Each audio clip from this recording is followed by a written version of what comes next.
The Bible is filled with stories of great women who showed extraordinary faith, courage, and intelligence. But what about the women who are on the other side of the spectrum? Those who disobeyed God, betrayed their families, and destroyed others and themselves. Was Jezebel a real evil queen, or a victim of patriarchal stories? Did Delilah really betray Samson for a bag of silver? Or was she orchestrating a far deeper plot?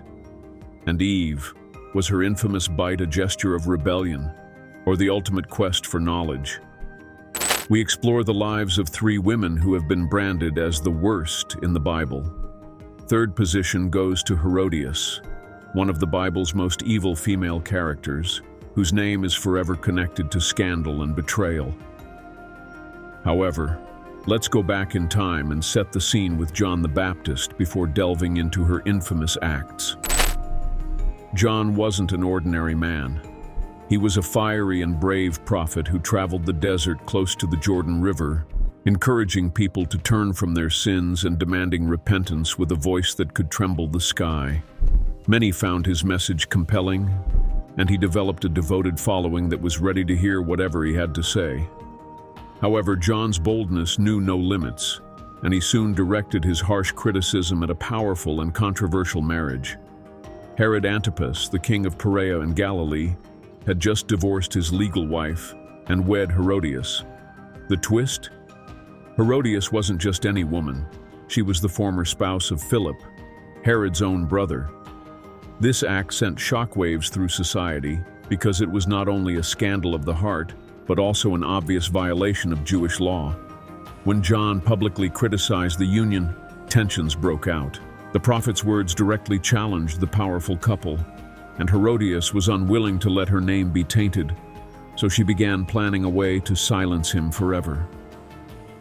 What transpired next would solidify her status as one of the most notorious women in biblical history.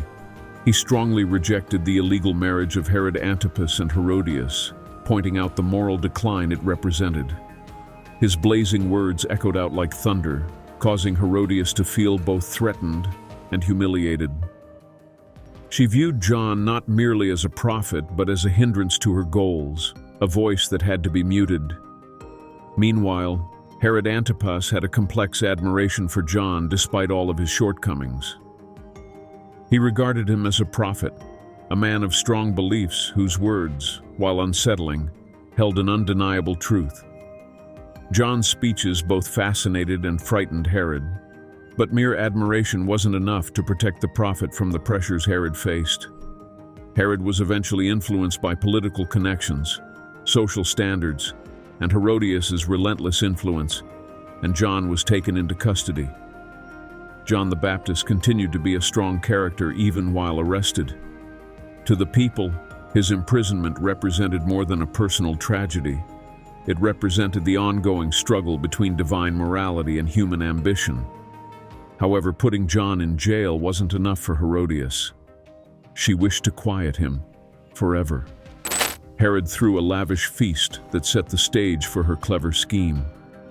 The lavish and extravagant gathering was full of powerful visitors and wild partying. Ever the strategist, Herodias took advantage of the situation.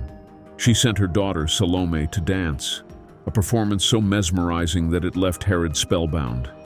Herod made a sudden vow to Salome, promising her anything she wanted, and took an oath in front of everyone. Under her mother's guidance, Salome made her terrifying request: John the Baptist's head on a platter. The chamber fell silent, and Herod, bound by both his word and oath, unwillingly issued the command, and the prophet's voice was silenced that day. The courageous prophet who had dared to speak out against Herod and Herodias' illegal union met a tragic end. This made Herodias one of the most infamous women in the Bible, and her tale of betrayal echoed through the years. Athaliah ranks second among the most infamous women in the Bible. Her cruelty and ambition will have a lasting impact on the kingdom of Judah for many years. The story of Athaliah starts in the center of power, with her mother Jezebel, a legendary queen, and her father, King Ahab. Given this family history, it is not surprising that Athaliah was closely associated with the political and spiritual chaos prevalent at the time. Her son Ahaziah ruled the northern kingdom bravely, but misfortune hit when Jehu took the lives of both him and Jehoram, the leader of Israel. After her son's death, there was a power vacuum because none of his descendants were old enough to take Judah's throne. When Athaliah saw a chance, she couldn't let it pass. She took the throne with courage and cunning, going against the tide and upending the status quo. However, her aspirations did not end there. The royal lineage of David, which was deeply symbolic in Jewish tradition as the line of the Messiah, threatened to overshadow her newfound authority.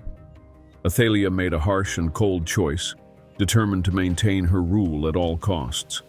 She took drastic measures to eliminate any competition before it could even raise its head. In order to guarantee that her power would not be challenged, she ordered the execution of every descendant of the house of David who might pose a threat to her throne.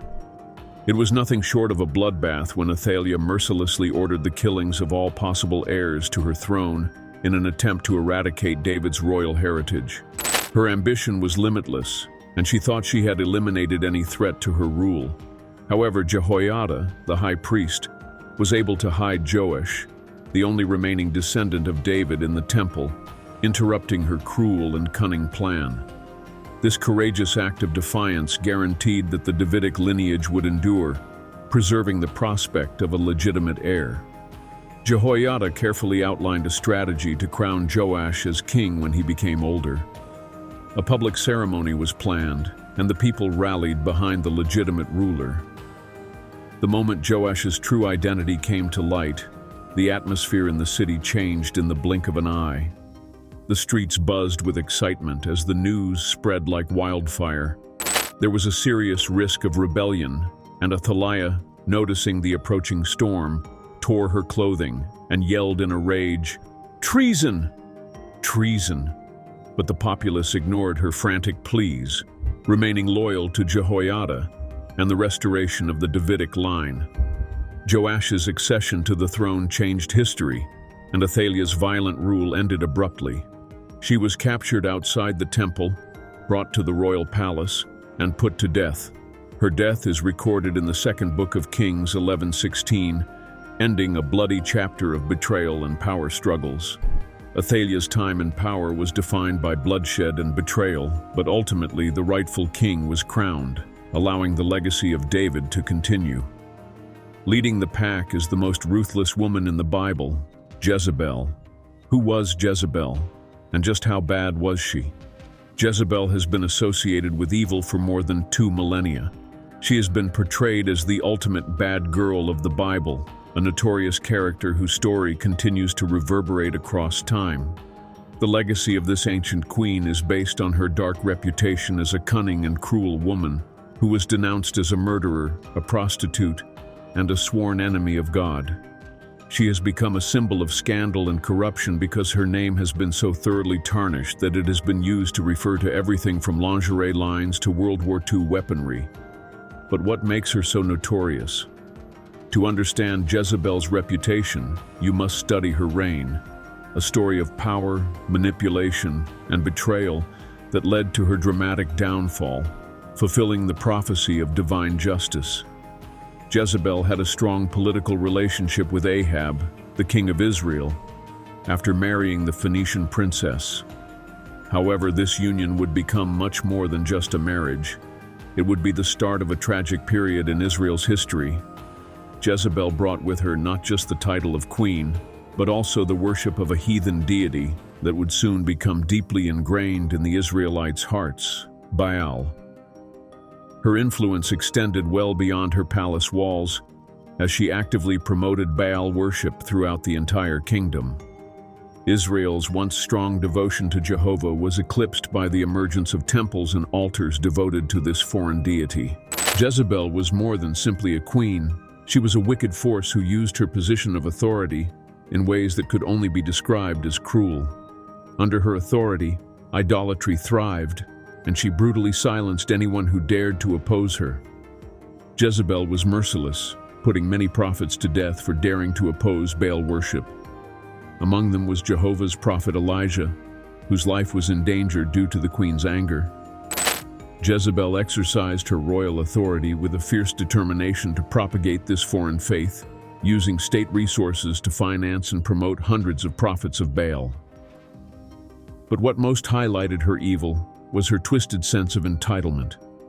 A notable instance of this is the tale of Naboth, a kind man who possessed a vineyard next to the royal palace.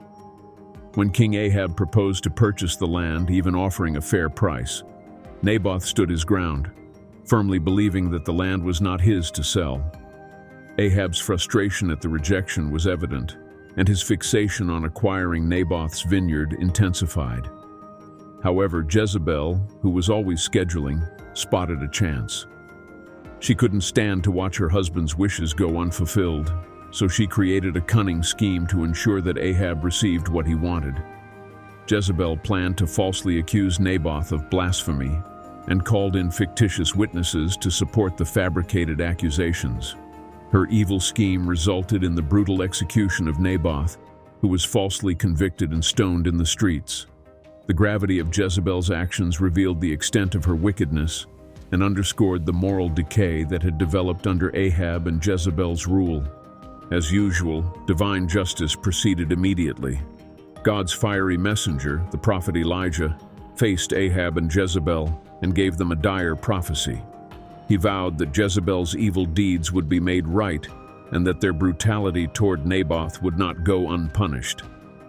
In a horrifying vision of divine revenge, Elijah's words reverberated throughout the land, declaring that dogs would lick her blood in the city of Jezreel itself. Jezebel died in a manner as dramatic as her life had developed. Jehu, Ahab's son, succeeded to the throne after his father's death, carrying a heavenly purpose with him. Determined to face the queen, Jehu rode toward Jezreel. Jezebel, the master manipulator, tried to entice him with her cleverness, attempting to charm her way out of her fate. But Jehu had a goal, and heavenly justice was on his side, so he was unmoved by her manipulations. As a last act of revenge, one of Jehu's soldiers threw Jezebel out of a window, sending her body crashing to the ground below. Just as Elijah had predicted, the dogs came, hungry and relentless, consuming her remains in the streets, leaving nothing behind but the chilling fulfillment of God's judgment. Israel would never be the same after Jezebel's reign of terror, leaving behind an era where the darkness of deceit loomed large over the kingdom.